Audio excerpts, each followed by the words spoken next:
Hey everybody and welcome to Nightbringer's Watch. I am your host Falk, and on this, you might hear it, a rainy day we are going to do something different. Normally at this time around, when a new set hits the stores, I'll tell you what kinds of commons and uncommons you could draft easily. But this time we are going to crack open my Streets of New CAPENNA PR kit. I've been to the LGS I trust in and got my hands on one of those. And some set boosters. After we crack the PR kit, I'll build a deck that I think would get me first placed. And after you watched the video, liked, shared and subscribed, you can tell me in the comments where I messed up and where to do better. Then we will crack open those two boosters. That would be the participation prizes. But before we start cracking the pack, let us go over the mechanics and Streets of New CAPENNA. Connive belongs to the Obscura family, which are blue, black and white. If a certain condition is met, you draw a card, then discard a card. And if you discard a non-land card, you put a +1/+1 counter on the creature whose ability was triggered. Casualty, together with a number, is the ability of the Maestro, the black, red, blue family. While you cast a spell with a casualty, you may sacrifice a creature with power equal or higher than the casualty number. If you do, copy this spell. This counts as an additional cost. The black, red, green family, the Riveteers, like to hit with Blitz. This ability is an alternative cost, and if you pay it, the creature enters the battlefield with haste and draw a card when this creature dies. Also, you have to sacrifice it at the end of turn. Alliance is for the Cabaretti, which are red, white and green. It is a simple whenever a creature enters the battlefield triggered ability. The green, white, blue brokers set their hope on shield counters. Shield counters won't hinder damage or destruction. After one of those effects hit, a shield counter is removed. Then there is Hideaway, which belongs to no specific family. It first was introduced in Lorwyn back in 2007. But since then a lot happened. It is now an enter the battlefield triggered ability, and instead of looking only on the top 4 cards, you look at the top X cards, depending on the number standing behind the keyword. Also, the permanent does not enter tapped, which was also a requirement. If the permanent with Hideaway enters the battlefield, you look at the top X cards and exile one face down. If you then meet a certain condition, you may play the exile card without paying its mana cost. Okay, now let us crack the pre-release kit. Can you guess which family I chose? It is the Riveteers. The only family which name got translated. And they sound stupid. The Omnita. Good. Let me crack that open. Okay. So, where is... Oh, hey. Counters. I guess these are the shields. And you got 8 of them in total. Okay, then the normal thing you would get with a cool dice, 20-sided, and the symbol of the set. Then we have this family booster and 5 Streets of New CAPENNA draft boosters and the paper thing. Okay. Let's start with the family booster. Oh god, it feels different. Yeah, it's made out of paper. Feels better in hand. Sniff of new cards. Okay, what do we have here? We have some lands. There's a crew land. And each card, I think, belongs to the family.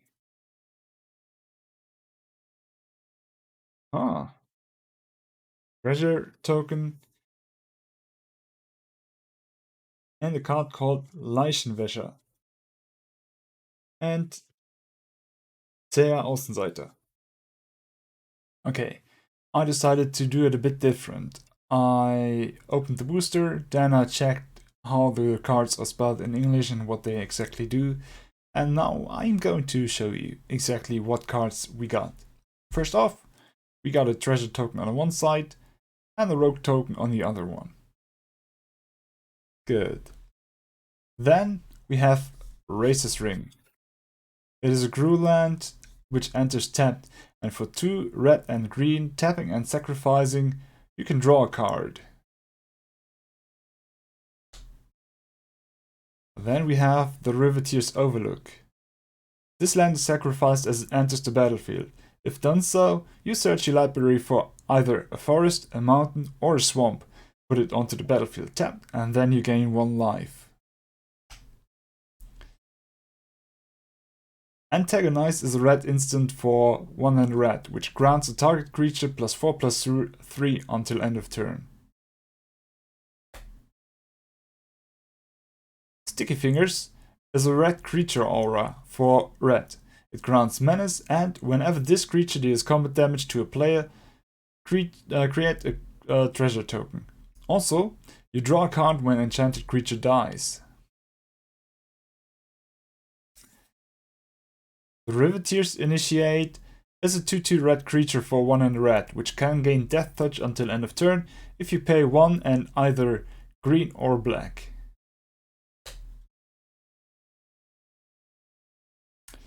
Mayhem Patrol is a 1/2 red devil creature for 1 and red with menace, and whenever Mayhem Patrol attacks, target creature gets +1/+0 until end of turn. It has Blitz also for 1 and red. Next up is Wrecking Crew, a 4/5 for 4 and a red with Reach and Trample. Then we have Paragon of Modernity, a 2/2 flying artifact creature for 4. It has pay 3 generic to give it +1/+1 until end of turn. If you pay it with 3 different colors, you instead put a 1/1 counter on it. Jewel Thief is a 3/3 green cat rogue with vigilance and trample, and when it enters the battlefield, you create a treasure token. It costs 2 and a green. Masked Bandits is multicolored, 4/5/5 Reckon Rogue for 3 black, red, and green. It has vigilance and menace. You can pay 2 to send it from your hand into exile to grant a land, tap for black, red, or green, until you cast it from exile. And as long as it is exiled, you may cast it. The first uncommon of the family booster is Rivetier's Decoy. For 1 and the green, you get a 3/1 creature that must be blocked if able. You may cast it for its blitz cost of 3 and green instead. Next is Crew Captain, which is a 4/2 creature for black, red, and green, with haste and which has indestructible as long as it entered the battlefield this turn. Also, I think it looks pretty cool.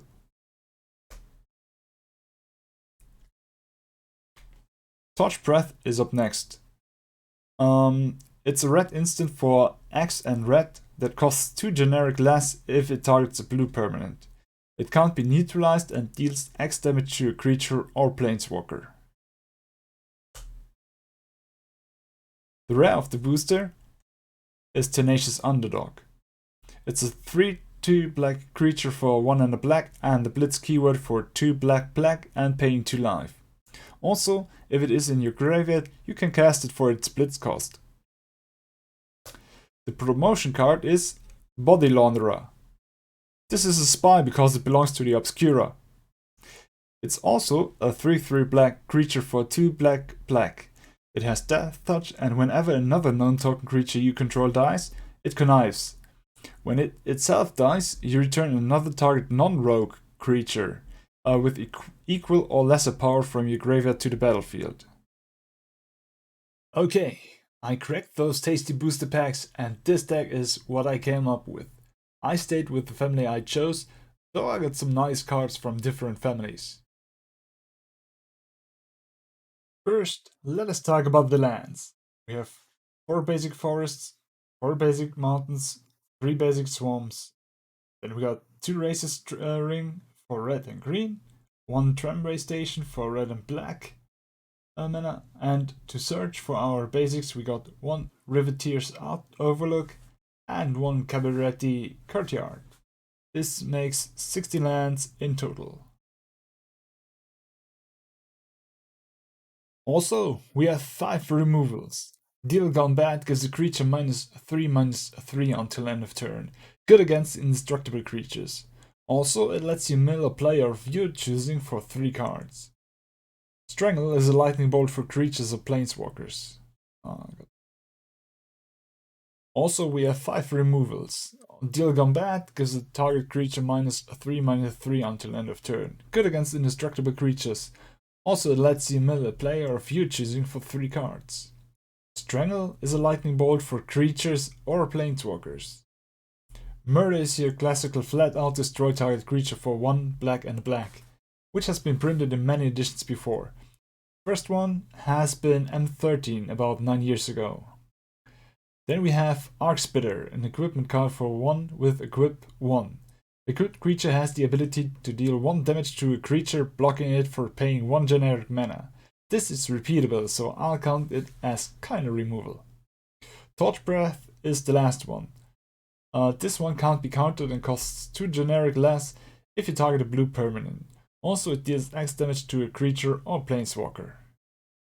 Next up, we have some generally good creatures. Wrecking Crew is a 4/5 red creature for 4 and a red, with reach and trample.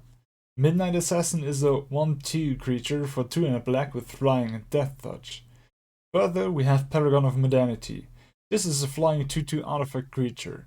If you pay 3 generic mana, it gets +1/+1 until end of turn, but if you pay 3 mana of different colors, instead you put a 1/1 counter on it. Masked Bandit is a 5/5 creature for 3 black, red and green, with Vigilance and Menace.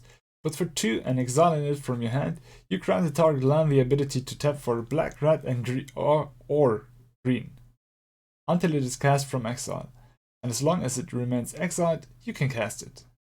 The best creatures in this part are Body Launderer and Titan of Industry. The first one is a 3/3 creature with Death Touch. When another non-token creature you control dies, it connives. When Body Launderer dies, you can return the target creature with equal or lesser power from your graveyard to the battlefield. Titan of Industry is a 7/7 element for 4 green, green and a green, with reach and trample. If it enters the battlefield, you choose 2. Either you destroy an enchantment or artifact, or a player of your choosing gains 5 life, or you create a 4/4 Rhino Warrior, and or you put a shield counter onto a creature you control. Another category are our Blitz ability creatures. There we have 3. Another category are our Blitz ability creatures. There we have 3 of. To remind you of how the ability works, you may cast the creature for its Blitz cost instead of the normal one. If you do, that creature gains haste, and another category are our Blitz ability creatures. There we have 3 of. To remind you of how the ability works, you may cast the creature for its Blitz cost instead of the normal one. If you do, that creature gains haste and it is sacrificed at the end of turn. If it dies, you draw a card. Dragoons is the first one. It's a 4/4 creature for 4 and a black, and Blitz for 3 and a black. If they die, you create a 2/2 tapped rogue creature token. Rivetier's Decoy is the second one. It is a 3/1 creature for 1 and a green, or 3 and a green for its Blitz cost. It must be blocked if it attacks. And the last one of those creatures is Tenacious Underdog, a 3/2 creature for 1 and a black. The Blitz cost is 2 black and paying 2 life, so rather expensive. But you may cast the creature out of the graveyard for its Blitz cost. The last category is the treasure creator and the treasure payoffs. First off, we have Sticky Fingers, a red creature aura for red. The enchanted creature has menace and generates a treasure whenever it deals combat damage to a player. If that creature dies, you draw a card. Most Wanted is another creature for aura for 2 and a green and flash. The creature gets +2/+1, and if it dies, you create 2 treasure tokens. Involuntary Employment is a red sorcery for 3 and red. It is the typical game controller target creature effect red has in so many cards like Metzong Treachery. But this time you also create a treasure token. Exhibition Magician is the first creature in this category. Its ETB is either that you create a treasure token or a 1/1 civilian creature token. It is itself a 2/1 red creature for 2 and a red. Goldhound is another treasure creator. If you tap and sacrifice it. Cost red is a 1/1 artifact creature with first strike and menace. We have 2 Jewel Thieves, a 3/3 green cat rogue for 2 and a green. Vigilance and Trample, which brings a treasure token with it when they enter the battlefield. We also have Riveteer's Requisitioner, another Blitz creature. It's a 3/1 for 1 and a red and Blitz for 2 and a red. When it dies, it grants a treasure token. We have 2 payoffs. One is Jetmir's Fixer, a 2/2 for red and green. It has a similar ability to Paragon of Modernity. If you pay red and green, it gets +1/+1 until end of turn. But if you pay with mana from treasure, it gets a counter instead. The last payoff, and the last card of the deck, is Security Rocks. It is a 5/4 for 2 red and green. But you may rather pay red and green to cast it if you pay with mana produced by treasures. That's it for the deck. You'll get some music and I'll crack those 2 sweet set booster. After that, you get the full list of cards we had in the pre-release kit, so you can tell me what you would have built. Thank you for watching, liking, sharing and subscribing, and I'll see you in the next video. Bye!